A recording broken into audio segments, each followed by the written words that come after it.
안녕하세요, 티트맨입니다. 오늘은 공식적으로 이 말을 다시 꺼내야 될 것 같습니다. 빛이 있으라, 진리의 말씀입니다.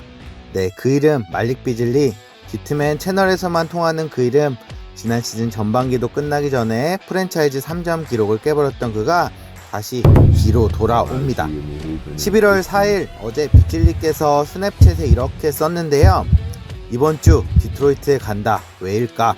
네, 이쯤 되면 거의 티저 예고에 가깝다고 봐야 될 것 같은데요. 네, 팬들은 난리가 난 것 같습니다. 이건 복귀야, 비즐리 리턴즈. 네, 저도 솔직히 말하면 돌아올 그를 위해 내 마음속 한 자리를 비워두고 있고요. 네, 쓸데없는 농담은 잠시 넣어두고 현실적으로 돌아오겠습니다. 네, 지금 디트로이트의 외곽 상황은 현실적으로 약점인데요. 팀 3점 성공률 약 34%, 리그 18위 수준이고 평균 3점 성공 개수도 10.8개 경도로 매우 적은 편. 대신 페인트존 득점 비중은 50.1%로 매우 높습니다. 즉 외곽 대신에 안쪽 위주의 전개를 한다는 뜻일 것 같고, 적게 쏘고 적게 들어간다는 말이 더 맞을 것 같아요. 네, 커닝햄이 킥아웃을 아무리 잘 만들어도 받아줄 확실한 슈터가 부족한 거죠.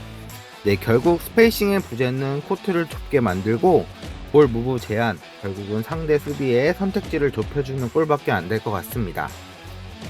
네, 비즐리는 단순한 슈터가 아닌데요. 하드볼 슈터, 리듬 슈터, 확실한 오프볼 옵션, 수비 뒤통수를 때리는 트랜지션 3점까지 지난 시즌 개인 3점 성공률 약 41.6%, 리그 전체 3점 슛 성공 2위, 그것도 벤치 멤버로서 말이죠. 네, 그리고 여러분, 제가 늘 외쳤던 슈터는 다다익선. 슈터는 많으면 많을수록 좋잖아요. 그날 터지는 선수 몰아주면 되니까요.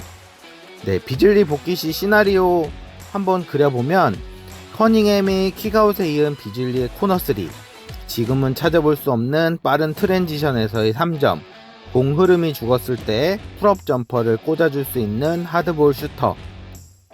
네, 사실상 디트로이트의 공격 구조가 완전히 달라질 텐데요.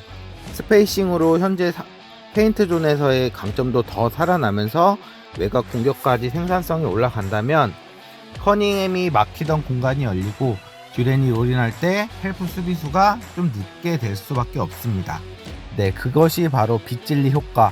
우린 지금 빛이 절실한 팀이거든요.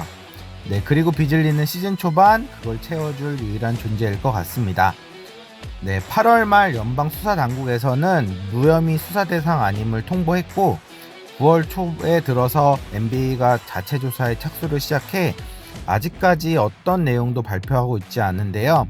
현 시점에서 현실적으로 가장 많은 돈을 줄 수 있는 팀도 우리 디트로이트. 아직까지는 루머일 뿐이고 조사 결과가 언제 나올지 모르는 상황입니다만 한 가지는 확실합니다. 디트로이트는 지금 빛을 그리고 슈터를 기다리고 있습니다. 슈터는 다다익선, 그리고 그 이름 중에서도 단 하나의 이름, 비즐리.